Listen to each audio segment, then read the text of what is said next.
প্রিয় বন্ধুরা, নিশ্চয়ই সবাই ভালো এবং সুস্থ রয়েছেন। আজকে আমরা বিজ্ঞানের মৌলিক একটি বিষয় নিয়ে আলোচনা করব।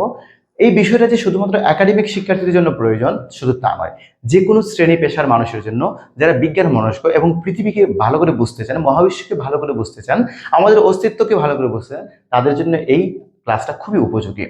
আচ্ছা, আমরা সবসময় জানতে চাই আসলে পৃথিবী কি দিয়ে সৃষ্টি, পৃথিবী কিভাবে চলছে। পৃথিবীকে যদি আমরা ব্যাখ্যা বিশ্লেষণ করি তাহলে দুইটা জিনিস পাবো, একটা হচ্ছে বস্তু এবং একটা হচ্ছে শক্তি।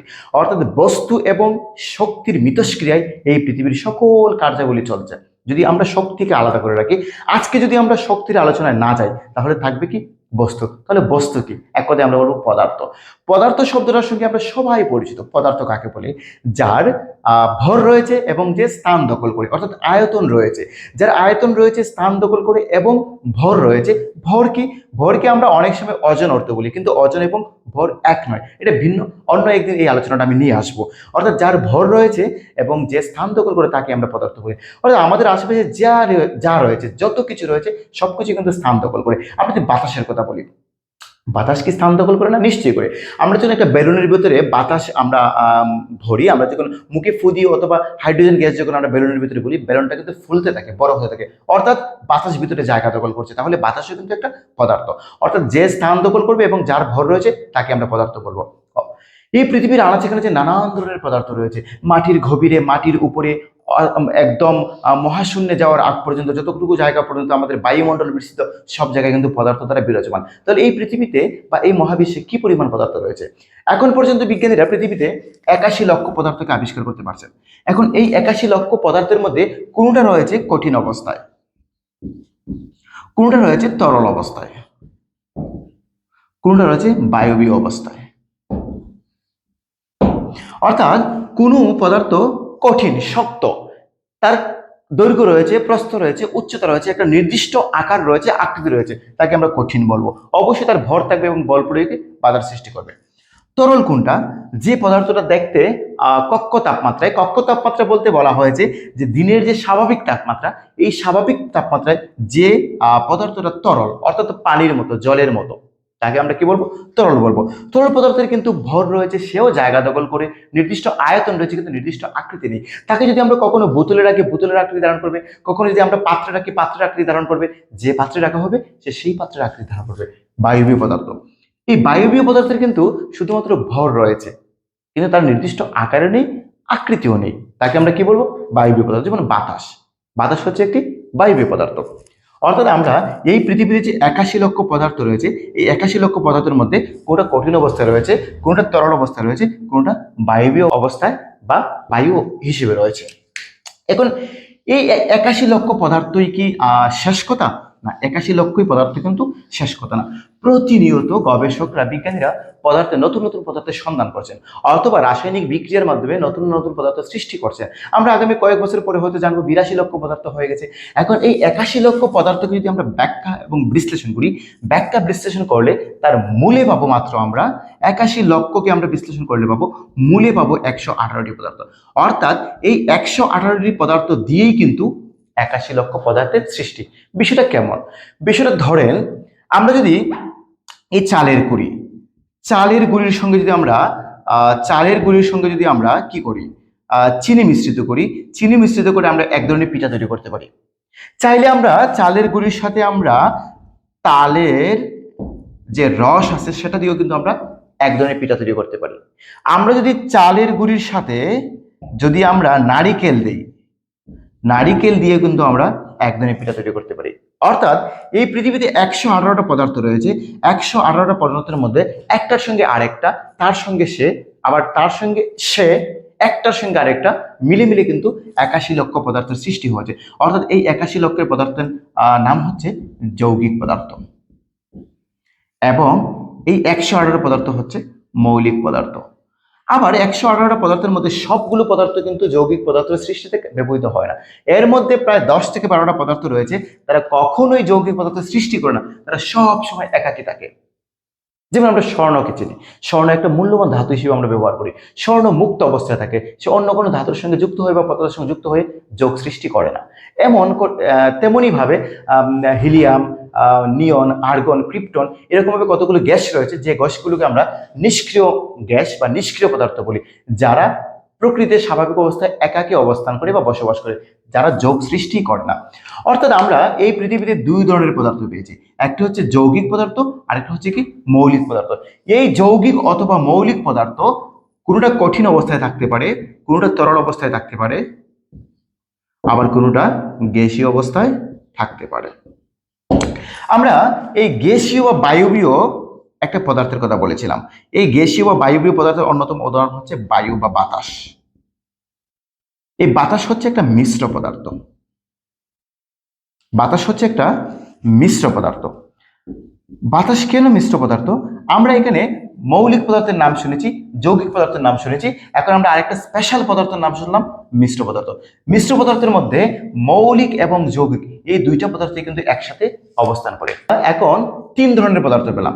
একটা পদার্থ পেলাম আমরা মৌলিক, একটা পেলাম আমরা যৌগিক, একটা পদার্থ পেলাম আমরা মিশ্র। এই তিনটা পদার্থকে কোনোটা কঠিন অবস্থায় থাকতে পারে, কোনটা তরল অবস্থায় থাকতে পারে, কোনটা গ্যাসীয় অবস্থায় থাকতে পারে। অর্থাৎ মৌলিক, যৌগিক এবং মিশ্র এই তিনটি হচ্ছে পদার্থের প্রকার।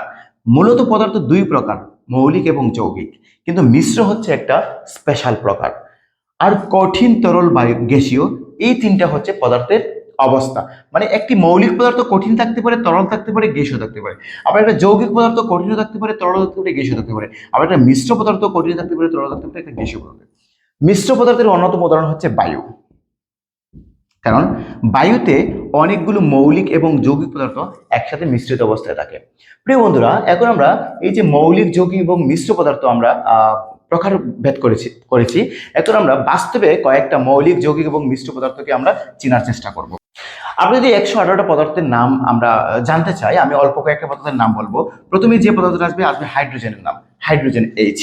তারপরে যে পদার্থটা আসবে সেটা হচ্ছে হিলিয়াম, তারপরে আসবে লিথিয়াম, তারপরে হচ্ছে বেরিলিয়াম, তারপরে হচ্ছে বোরন, তারপরে আসবে carbon, nitrogen, oxygen, fluorine, neon, sodium, magnesium, aluminium, silicon, phosphorus, sulphur, chlorine, argon. আমি এখানে 18টা পদার্থের নাম লিখলাম। এই প্রত্যেকটা পদার্থই হচ্ছে মৌলিক পদার্থ, প্রত্যেকটা পদার্থই হচ্ছে মৌলিক পদার্থ। এখন যদি আমরা কতগুলো যৌগিক পদার্থকে বিশ্লেষণ করি, আমরা আমাদের সবচেয়ে কাছের যে পদার্থটা, যৌগটা কোনটা? পানি। আমরা জানি যে জীবনের অপর নাম হচ্ছে পানি। আমাদেরকে প্রয়োজনীয় জল বা পানি খেতে হবে। পানির সংকেত হচ্ছে H2O। অর্থাৎ এখানে H মানে হচ্ছে হাইড্রোজেন এবং O মানে হচ্ছে অক্সিজেন। অর্থাৎ পানিকে ভাঙলে আমরা হাইড্রোজেন এবং অক্সিজেন পাবো। এটা হচ্ছে একটা যৌগিক পদার্থ। যৌগিক পদার্থের মধ্যে দুইটা মৌলিক পদার্থ, হাইড্রোজেন এবং অক্সিজেন যুক্ত। এইভাবে মাত্র 118টা পদার্থ মিলে এমন 81 লক্ষ যৌগিক পদার্থের সৃষ্টি হয়েছে, এখন পর্যন্ত আবিষ্কৃত হয়েছে। ভবিষ্যতে এর সংখ্যা আরো বাড়তে পারে। প্রিয় বন্ধুরা, মৌলিক এবং যৌগিক পদার্থের বাইরেও কিন্তু আমরা একটি মিশ্র পদার্থের নাম শুনেছিলাম। মিশ্র পদার্থ কোনটা? মিশ্র পদার্থ হচ্ছে বায়ু বা বাতাসকে আমরা মিশ্র পদার্থ বলতে পারি। বাতাস বলতে আমরা কি বুঝি? বাতাস বলতে আমরা বুঝি বাতাসের মধ্যে কি রয়েছে? অক্সিজেন রয়েছে। শুধুমাত্র কি বাতাসে অক্সিজেনই রয়েছে? না, বাতাসের মধ্যে কিন্তু অনেকগুলো গ্যাসীয় পদার্থ মিশ্রিত অবস্থায় রয়েছে। এই জন্য আমরা বাতাসকে মিশ্র পদার্থ বলি। যেমন বাতাসের সবচেয়ে বেশি যে উপাদানটা থাকে সেটা হচ্ছে নাইট্রোজেন, N2। এই নাইট্রোজেনের গ্যাসের পরিমাণ হচ্ছে 78%। অর্থাৎ আমরা যে অক্সিজেন গ্রহণ করি যে বায়ু থেকে, বাতাস থেকে, আমরা যে দেখি যে বাতাস বয়ে যাচ্ছে, বাতাস বয়ে যাওয়ার কারণে আমার গায়ের জামা ধুলকাচ্ছে, আমার চুল নড়ছে, এই বাতাসের মধ্যে থাকে নাইট্রোজেন 78%। এবং অক্সিজেন, যে গ্যাসটা আমরা প্রতিনিয়ত প্রশ্বাসে গ্রহণ করছি, সেই গ্যাসটা কি? সেই গ্যাসটা হচ্ছে অক্সিজেন। বাতাসের মধ্যে অক্সিজেন পরিমাণ হচ্ছে 20.95%। যে গ্যাসটা আমরা নিঃশ্বাসে ত্যাগ করছি, কোনটা? Carbon die oxide. Carbon die অক্সাইডের মধ্যে কি রয়েছে? কার্বন রয়েছে এবং অক্সিজেন রয়েছে। এই কার্বন ডাই অক্সাইডের পরিমাণ হচ্ছে 0.03%। একইভাবে আমার হিলিয়াম গ্যাস রয়েছে, তারপরে আমার নিয়ন গ্যাস রয়েছে, আর্গন গ্যাস রয়েছে। এই সকল গ্যাসেরও একটা নির্দিষ্ট পার্সেন্টেজ রয়েছে। এই সকল গ্যাস মিলে হচ্ছে আমার 100% গ্যাস। অর্থাৎ আমরা বুঝতেই পারছি বাতাস হচ্ছে একটা মিশ্র পদার্থ। এই বাতাসের মধ্যে nitrogen, oxygen, carbon die oxide, helium, নিয়ন, আর্গন সকল গ্যাসগুলো একসাথে রয়েছে। পদার্থকে আমরা তিন ভাগে ভাগ করেছিলাম, একটা ছিল আমার কঠিন অবস্থা, একটা ছিল আমার তরল অবস্থা, একটা ছিল আমার গ্যাসীয় বা বায়বীয় অবস্থা। প্রত্যেকটা অবস্থায় কিন্তু থাকতে হবে কক্ষ তাপমাত্রায়। কক্ষ তাপমাত্রা বলতে আমরা কি বুঝি? আমাদের দৈনন্দিন যে স্বাভাবিক তাপমাত্রা, যে তাপমাত্রায় আমরা জীবন যাপন করি, বসবাস করি, সেই তাপমাত্রাকে আমরা কক্ষ তাপমাত্রা বলবো। ঠিক আছে, মানে স্বাভাবিক অবস্থায়। স্বাভাবিক অবস্থায় কোন একটা পদার্থ যে অবস্থায় থাকে তাকে আমরা আহ তাকেই আমরা পদার্থের অরিজিনাল যে অবস্থা, সেই অরিজিনাল অবস্থা বলবো। যেমন ধরেন আমরা অনেক ধাতব পদার্থ ব্যবহার করি, যেমন আয়রন, বা এটাকে আমরা লোহা নামেও বলি। এই আয়রনের অবস্থা কি? স্বাভাবিকভাবে সে কঠিন অবস্থায় থাকে, তাহলে সে একটা কঠিন পদার্থ। যদি আমরা ধরি যে পানির কথাই ধরি, H2, এই পানি হচ্ছে কি তরল অবস্থা থাকে সব সময়। স্বাভাবিক অবস্থায় সে তরল অবস্থা থাকে। যদি আমরা তাকে ফ্রিজে রেখে, রেফ্রিজারেটরে রেখে যদি আমরা তার তাপমাত্রা কমাইতে থাকি, কমাইতে যদি আমরা 0 ডিগ্রি সেলসিয়াসে নিয়ে আসি, তাহলে সে যে অবস্থাটা প্রাপ্ত হবে সে বরফ হয়ে যাবে, তখন আমরা তাকে কঠিন বলবো। আবার যদি এই পানিকে আমরা তাপমাত্রা বৃদ্ধি করতে করতে 100 ডিগ্রি সেলসিয়াসে নিয়ে যাই, তাহলে সে কি হবে? বাষ্পে পরিণত হবে বা গ্যাসীয় অবস্থায় পরিণত হবে। অর্থাৎ পানির স্বাভাবিক অবস্থা হচ্ছে সে হচ্ছে তরল, কিন্তু তাপমাত্রা বৃদ্ধি করলে সে গ্যাসে যায় এবং তাপমাত্রা কমিয়ে দিলে সে কঠিনে যায়। ঠিক আছে, তাহলে আমরা কঠিন এবং তরল, আরেকটা রয়েছে কি বায়বীয়, যেমন বাতাস। স্বাভাবিক অবস্থায় বায়ু হিসেবে থাকে। স্বাভাবিক অবস্থায় হাইড্রোজেন যদি দেখি আমরা, এই হাইড্রোজেন গ্যাস অবস্থায় থাকবে। স্বাভাবিক অবস্থায় যদি আমরা কার্বন ডাইঅক্সাইডের কথা বলি, কার্বন ডাইঅক্সাইড গ্যাস অবস্থায় থাকবে। স্বাভাবিক অবস্থায় যদি আমরা অক্সিজেনের কথা বলি, অক্সিজেন গ্যাসে ভেসে থাকবে। সুতরাং এগুলোকে আমরা বলবো কি? বায়বীয় বা গ্যাসীয় পদার্থ। এখন এই কঠিন, তরল এবং গ্যাসীয় পদার্থের আলাদা আলাদা কতগুলো বৈশিষ্ট্য রয়েছে, আমরা একটু বৈশিষ্ট্যগুলোকে জেনে নিই। এই যে লোহা একটি কঠিন পদার্থ, আমরা এক টুকরা লোহা নিলাম। যদি আমরা এক টুকরা লোহাকে আমরা ভাঙতে চাই, ভাঙলে দেখব লোহার মধ্যে ছোট্ট ছোট্ট কতগুলো কণা রয়েছে। এই ছোট্ট ছোট্ট কণাকে আমরা সর্বশেষ পরমাণু হিসেবে জানি। আমরা যদি এখানে অনেকগুলো লোহার কণা আমার এখানে থাকে, প্রত্যেকটা লোহার কণা একটা আরেকটার লগে একটা আকর্ষণ বল বা একটা আন্তঃআণবিক আকর্ষণের মাধ্যমে যুক্ত। এই অনেকগুলো কণা যখন একটা আরেকটার সঙ্গে যুক্ত হয়ে অনেক বড় একটা লোহার টুকরা তৈরি করলো। অর্থাৎ একটা লোহার টুকরার মধ্যে আমি কয়েক কোটি কোটি কোটি কোটি লোহার ছোট্ট ছোট্ট কণা আমরা পেয়ে থাকি। এখন এই কণাগুলো একটা আরেকটার সঙ্গে খুবই শক্তিশালী বন্ধন দ্বারা, খুবই শক্তিশালী আকর্ষণ বল দ্বারা যুক্ত থাকে। এই আকর্ষণ বলটা এতই শক্তিশালী যে তাকে স্বাভাবিক তাপমাত্রায় কখনোই ভাঙা যায় না, বা স্বাভাবিক তাপমাত্রায় তাকে কখনোই গলানো যায় না। তাকে গলানোর জন্য উচ্চ কয়েক হাজার ডিগ্রি সেলসিয়াস তাপমাত্রার প্রয়োজন হয়। তাহলে আমরা বুঝতে পারলাম একটি কঠিন পদার্থের মধ্যবর্তী যে কণাগুলো রয়েছে, কণাগুলোর বন্ধন খুবই শক্তিশালী বা দৃঢ় হয়। আবার যদি আমি 1 গ্লাস বা 1 কাপ জল নেই, আমি এই একটা গ্লাসের মধ্যে বা কাপের মধ্যে কতগুলো জল নিলাম, এখানে কি রয়েছে? H2O রয়েছে। ধরেন 1 কাপ জলের মধ্যে কতগুলো H2O রয়েছে, বা কতটা জলের কণা রয়েছে, বা কতটা জলের অণু রয়েছে। আমরা 1 কাপ জলে বিশ্লেষণ করলে হয়তো কয়েক লক্ষ কোটি আমরা কি পাবো? জলের কণা পাবো। এই জলের কণাগুলো একটা আরেকটার সঙ্গে কিন্তু একটা আকর্ষণ বলে যুক্ত থাকে। তবে এই আকর্ষণ বলটা কঠিন পদার্থ থেকে কম। আকর্ষণ বল যতই কমতে থাকবে, পদার্থের অবস্থা ততই আস্তে আস্তে ভাঙতে থাকবে, কণাগুলো দূরে দূরে যেতে থাকবে। কঠিন পদার্থের কণা সম্পর্ক বা আন্তঃআণবিক আকর্ষণ বা আন্তঃআণবিক যে বলটা রয়েছে, এই বা শক্তিটা রয়েছে, এই বল বা শক্তিটা খুবই বেশি হওয়ার কারণে কঠিন পদার্থের কণাগুলো খুব কাছাকাছি অবস্থান করার কারণে তারা খুব শক্তিশালী হয় এবং তাদেরকে অল্প তাপমাত্রায় কখনোই ভাঙা যায় না। কিন্তু তরল পদার্থের কণাগুলো খুবই দূরে দূরে অবস্থান করার কারণেই তারা তরল। তাদের মধ্যে আন্তঃআণবিক আকর্ষণ কঠিন থেকে কম হওয়ার কারণে তাদেরকে খুব সহজেই তাপমাত্রা প্রদান করে তাদেরকে ভাঙ্গা যায় এবং গ্যাসীয় অবস্থায় রূপান্তর করা যায়। যদি আমরা গ্যাসীয় পদার্থের ক্ষেত্রে দেখি, যদি আমি এখানে অক্সিজেন নেই, দেখো অক্সিজেনের কণাগুলো খুবই দূরে অবস্থান করতেছে। তাদের মধ্যে আন্তঃআণবিক আকর্ষণ বা আন্তঃআণবিক আকর্ষণ খুবই কম, খুবই কম হওয়ার কারণে কিন্তু যদি তারা কখনই সুযোগ পায় একটা ছিদ্র পথে বেরিয়ে তারা যাওয়ার চেষ্টা করে। অর্থাৎ এই পাত্রের ভিতরে তাদের চাপ বেশি থাকে, যখন সে বাইরে চলে যেতে চায় বাইরের চাপ কম থাকার কারণে তারা বাইরে চলে যেতে চায়। অর্থাৎ আমরা এই আলোচনা থেকে বুঝলাম যে কঠিন পদার্থের আন্তঃকণা সম্পর্ক খুবই শক্তিশালী। কঠিন পদার্থের কণাগুলি একটা আরেকটার সঙ্গে খুবই খুবই খুবই খুবই খুবই শক্তিশালী বল তারা যুক্ত থাকে।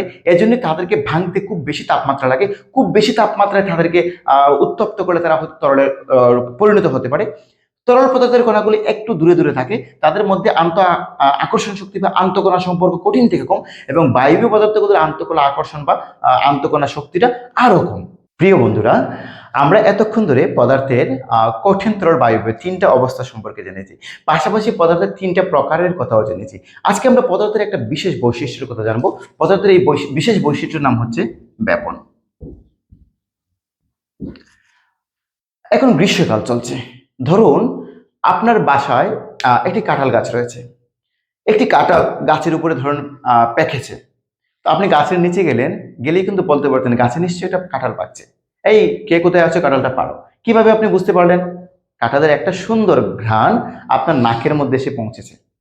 আপনার পাশের ঘরে বা পাশের রুমে কেউ একজন হয়তো খুব সুন্দর করে আদা দিয়ে বেটে, জিরা দিয়ে ঘেটে মাংস রান্না করেছে। আপনি কিন্তু এই রুম থেকেই এই মাংসের তরকারির ফ্লেভারটা পেয়ে যাবেন এবং বুঝতে পারবেন কে জানি মাংস রান্না করেছে, ওয়াও খুব সুস্বাদু হবে নিশ্চয়ই খেলে। ধরুন আপনার গাড়িতে উঠলেন বা আপনার পাশে একজন হেঁটে যাচ্ছে, কেউ একজন হয়তো স্প্রে ব্যবহার করেছে, বডি স্প্রে, সুগন্ধি ব্যবহার করেছে। আপনি দেখলেই বুঝতে পারবেন কি সুন্দর সুগন্ধি তার দেহ থেকে আসছে। এই যে ব্যাপারগুলো ঘটলো, এই ব্যাপারগুলোর নামই হচ্ছে ব্যাপন। ব্যাপন মানে হচ্ছে ছড়িয়ে পড়া। ব্যাপন মানে হচ্ছে ছড়িয়ে পড়া। কোনো পদার্থ কোনো মাধ্যমে স্বতঃস্ফূর্তভাবে ছড়িয়ে পড়ার নামই হচ্ছে ব্যাপন। এখন ব্যাপন কি সকল পদার্থের ব্যাপন হয়? হ্যাঁ, কঠিন, তরল, বায়বীয় সকল পদার্থেরই কিন্তু ব্যাপন হয়। কঠিন পদার্থের ব্যাপন কেমন? এই যে আপনি কাপড় কাচার জন্য আপনি ডিটারজেন্ট ব্যবহার করছেন, আপনি প্রথমে পানি নিলেন, পানির মধ্যে কতগুলো ডিটারজেন্ট দিলেন, কিছুক্ষণ পরে দেখলেন এই ডিটারজেন্টগুলো পানির সঙ্গে মিশে একদম নিঃশেষ হয়ে গেছে। আপনি ডিটারজেন্টের এই কঠিন গুঁড়াগুলো আর কখনোই খুঁজে পাবেন না। অর্থাৎ এই কঠিন পদার্থগুলোর ডিটারজেন্টের কঠিন কণাগুলো সে ছড়িয়ে পড়েছে জলের মধ্যে। আপনি যদি এক গ্লাস শরবত করতে চান, আপনি জল নিলেন প্রথমে, আপনি জলের মধ্যে যখন চিনির গুঁড়ো অথবা লবণের দানা যখন আপনি দিলেন, কিছুক্ষণ পরে দেখবেন চিনির গুঁড়ো বা লবণের গুঁড়োগুলো দানাগুলো পানির মধ্যে বা জলের মধ্যে ছড়িয়ে পড়েছে। আপনার তাকে অবশিষ্ট পাবেন না। যদি আপনি এবং এই যে ছড়িয়ে পড়েছে, ছড়িয়ে পড়ার যে একটা হার রয়েছে, হারটা কিন্তু সমান। অর্থাৎ যদি আপনি ভালো করে এটাকে গুলে নেন, গুলে নিয়ে যদি উপর থেকে একটু জল খান, মধ্যখান থেকে খান, নিচ থেকে খান, দেখবেন সব জায়গায় কিন্তু মিষ্টি সমান। তার মানে কি, তাদের মিশ্রণটা সমসত্বভাবে হয়েছে, সব জায়গায় সমান হারে মিশ্রিত হয়েছে। এটি হচ্ছে ব্যাপন। অর্থাৎ কোনো মাধ্যমে কঠিন পদার্থের ব্যাপন হতে পারে। এখন আমরা তরল পদার্থের কথা শুনি। আমরা যখন সাদা কাপড়ে যখন নীল ব্যবহার করতে চাই, সাদা কাপড়ে নীল ব্যবহার করলে পানির মধ্যে বা জলের মধ্যে কিন্তু আমরা ফুটায় ফুটায় নীল ছাড়তে থাকি। আমরা যখন নীলটাকে ছাড়ি, প্রথমে যে জায়গায় আমরা নীলটা ছাড়ি দেখবো তার আশেপাশে একটু একটু পানিগুলো নীল হওয়া শুরু করছে। কিছুক্ষণ পরে দেখবো নীলটা সারা বালতির মধ্যে বা সারা পাত্রের মধ্যে ছড়িয়ে পড়ছে। কিছুক্ষণ পরে দেখবো যে বালতির পুরো পানিটাই হচ্ছে কি সমান হারে নীল হয়েছে, কোথাও কম কোথাও বেশি নয়। কিন্তু এটা হচ্ছে কি তরল পদার্থের ব্যাপন। অর্থাৎ আমরা তরল পদার্থের ব্যাপনও সম্ভব। এবার আমরা বায়বীয় পদার্থের কথা শুনি। বায়বীয় পদার্থের তো ব্যাপন হবেই, বায়বীয় পদার্থের ব্যাপন হবে না কেন? যদি আমরা একটা গ্যাস সিলিন্ডার নিয়ে আসি, মিথেন গ্যাসের কথাই বলি, আমরা রান্না করার জন্য যে মিথেন গ্যাসটা ব্যবহার করি CH4, এটাকে বলা হয় মিথেন গ্যাস, যে গ্যাসটা দিয়ে আমরা রান্না করি। যদি আমি এই গ্যাসের ছেড়ে দেই, মুখটাকে আমরা ছেড়ে দিলে দেখবো যে সবগুলো কি গ্যাস বেরিয়ে চলে যাচ্ছে। অথবা আমরা যে বডি স্প্রে ব্যবহার করি, এই যে বডি স্প্রে করলে স্প্রেটা কিন্তু ব্যাপন হয়ে যাচ্ছে, বেরিয়ে বাতাসের সঙ্গে মিশে যাচ্ছে। এই যে মিশেগুলো সেটা স্প্রে ব্যবহার করি, এই যে বডি স্প্রে করলে স্প্রেটা কিন্তু ব্যাপন হয়ে যাচ্ছে, বেরিয়ে বাতাসের সঙ্গে মিশে যাচ্ছে। এই যে মিশেগুলো সেটা ছিল একটা বায়বীয় পদার্থ, এই বায়বীয় পদার্থ কিন্তু বেরিয়ে বাতাসের সঙ্গে মিশে যাচ্ছে। তাহলে সেখানেও কি হয়েছে, একটি ব্যাপন রয়েছে। অর্থাৎ আমরা বুঝতে পারলাম যে কোনো একটা পদার্থ যদি স্বতঃস্ফূর্তভাবে তার চতুর্দিকে কণাগুলো ছড়িয়ে পড়ে অন্য আরেকটা পদার্থের সঙ্গে মিশে যায়, তখন আমরা তাকে ব্যাপন বলবো। অর্থাৎ আমাদের এই বাস্তব জীবনে প্রতিনিয়তই ব্যাপন ঘটছে। বন্ধুরা, এই পদার্থের আরেকটি বৈশিষ্ট্যকে আমি আলোচনা করব। এই বৈশিষ্ট্যটা হচ্ছে নিঃসরণ। এই নিঃসরণটা হয়ে থাকে শুধুমাত্র গ্যাসীয় পদার্থের বেলায়। নিঃসরণটা কি? ছোটবেলায় আমার একটা সাইকেল ছিল, যখন আমার সাইকেলের চাকাটা ছিদ্র হয়ে যেত বা ফেটে যেত বা লিক হয়ে যেত, তখন একটা শব্দ করতো। কিছুক্ষণ পরে দেখতাম যে আমার সাইকেলের টায়ারের ভেতরে থাকা সবগুলো হাওয়া বেরিয়ে গেছে। অথবা আমরা যখন রান্না করি, রান্না করার সময় কিন্তু দেখি আমরা আমাদের রান্নার গ্যাসের সিলিন্ডার থেকে মাঝে মাঝে ছিট করে গ্যাস বেরিয়ে আসে। অথবা আমরা নিশ্চয়ই যখন বেলুন আমরা ফুলাই, তার মধ্যে বায়ু দেই, কখনো যদি বেলুনের মধ্যে আমরা ছিদ্র হয়ে যায়, ছিদ্র করে দেখি কানের কাছে নিলে দেখবো একটা শব্দ করছে। যদি শব্দ করছে ততই গ্যাস বায়ু বেলুনের ভিতর থেকে বেরিয়ে আসছে এবং বেলুনটা আস্তে আস্তে ফুটো হয়ে যাচ্ছে।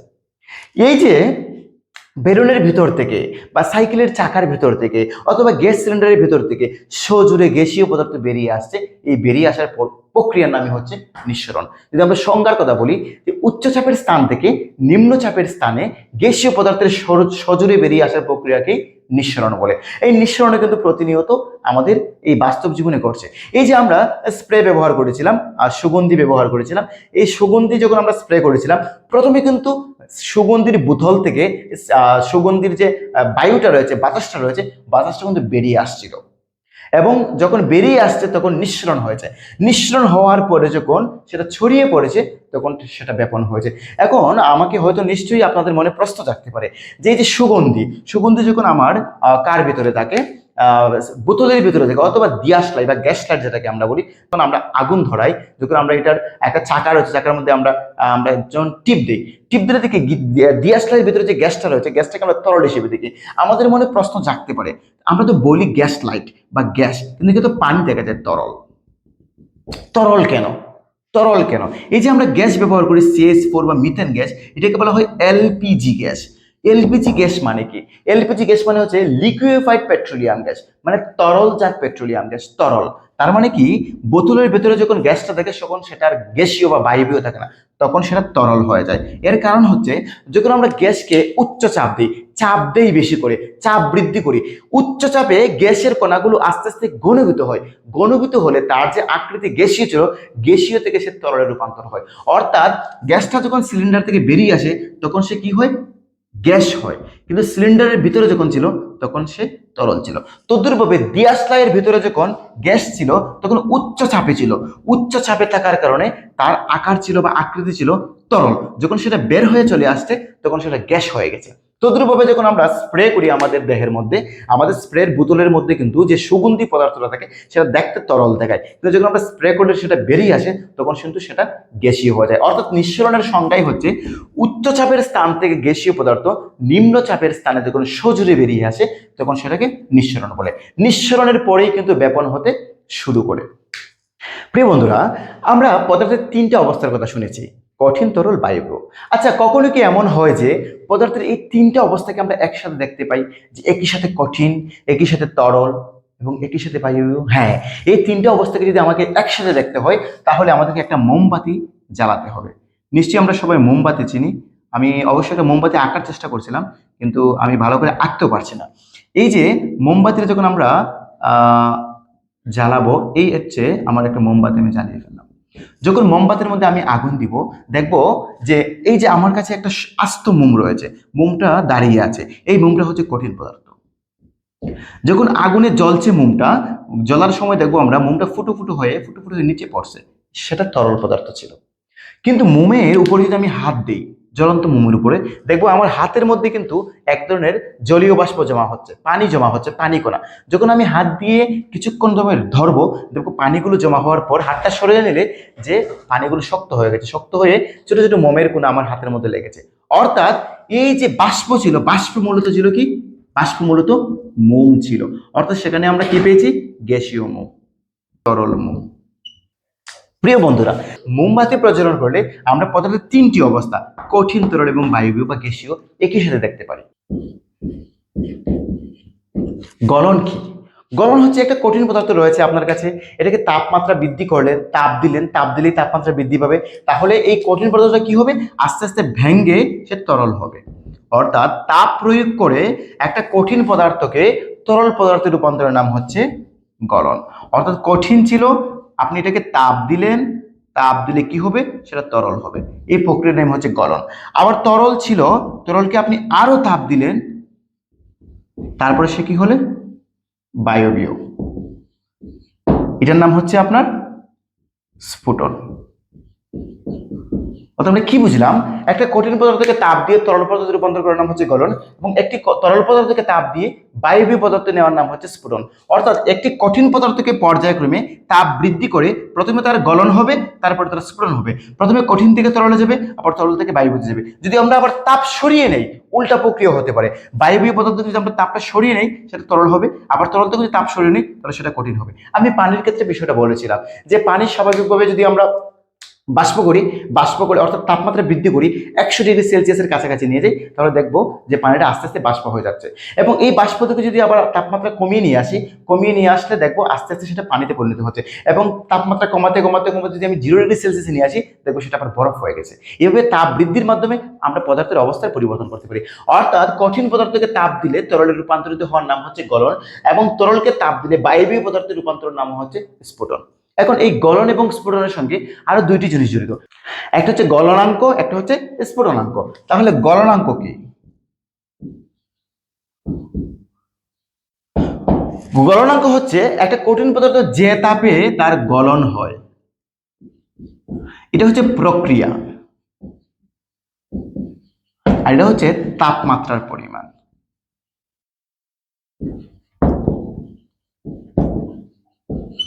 একটা হচ্ছে প্রক্রিয়া, একটা হচ্ছে কি তাপমাত্রার পরিমাণ। অর্থাৎ 0 ডিগ্রি সেলসিয়াস তাপমাত্রায় বরফ গলে পানি হয়, তাহলে 0 ডিগ্রি সেলসিয়াস তাপমাত্রা হচ্ছে বরফের গলনাঙ্ক, আর প্রক্রিয়ার নাম হচ্ছে গলন।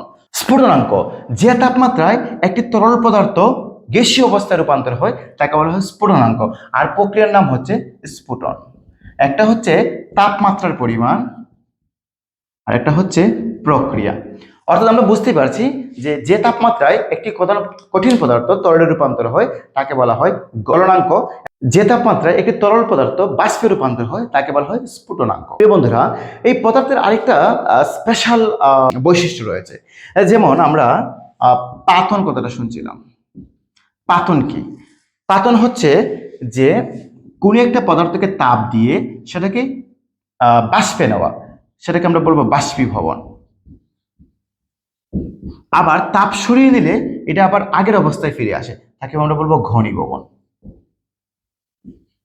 অর্থাৎ কঠিনকে আমরা প্লাস তাপ, তরল প্লাস তাপ, বায়বীয়, অর্থাৎ সেটা হচ্ছে কি বাষ্পীভবন। অর্থাৎ বাষ্পীভবন মানে হচ্ছে কঠিন প্লাস তাপ তরল, তরল প্লাস তাপ বায়বীয়। এখন যদি আমরা এই ঘনীভবন কি? ঘনীভবন হচ্ছে বায়বীয় মাইনাস তাপ। বায়বীয় থেকে যদি তাপ মাইনাস করি হবে তরল, তরল থেকে আবার মাইনাস তাপ কি হবে?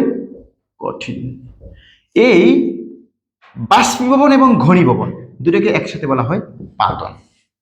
এখন আমাদের কতগুলো পদার্থ রয়েছে যে পদার্থগুলোকে কঠিন অবস্থায় ছিল, তাকে তাপ দিলাম আমি, তাপ দেওয়ার পরে সেটা তরলে না গিয়ে সরাসরি বাষ্পে চলে গেল, তখন সেটাকে আমরা বলবো ঊর্ধ্বপাতন।